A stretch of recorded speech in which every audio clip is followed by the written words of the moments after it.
বন্ধুসকল নমি ধাৰাবাহিকখনৰ আজিৰ খণ্ডটি সঁচাকৈ বহুত ইণ্টাৰেষ্টিং হ'বলৈ গৈ আছে।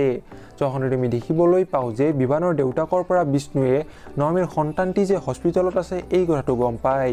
সেইবাবে নমি ধাৰাবাহিকখনৰ আজিৰ খণ্ডটিত আমি দেখিবলৈ পাম বিষ্ণুৱে নমিৰ সন্তানটি হস্পিটেলৰ পৰা নিজৰ লগত লৈ যাব আৰু এই কথাটো বিভানৰ মাক দেউতাকে জানিবলৈ পাব। এতিয়া বাৰু বিভানৰ মাক দেউতাকে কি কৰিব জানিবলৈ পাব আপোনালোকে নমি ধাৰাবাহিকখনৰ আজিৰ খণ্ডটিত। এইফালে বিভানে নমিৰ যে মৃত্যু হৈছে এই কথাটো বিশ্বাসতে ল'ব পৰা নাই। এতিয়া বাৰু মাকে বিভানৰ দুখ দেখি সকলোবোৰ কথা সঁচাকৈ কৈ দিব নেকি? সঁচাকৈ নমি ধাৰাবাহিকখনৰ আজিৰ খণ্ডটি বহুত বেছি ইণ্টাৰেষ্টিং হ'বলৈ গৈ আছে।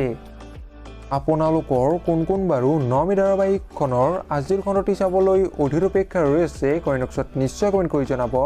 আৰু ভিডিঅ'টো যদি চাই ভাল পালে তেনেহ'লে প্লিজ এটা লাইক দি যাব আৰু এনেকুৱা ভিডিঅ'বোৰ পাই থাকিবলৈ আমাৰ চেনেলটো ছাবস্ক্ৰাইব কৰি দিব। ধন্যবাদ।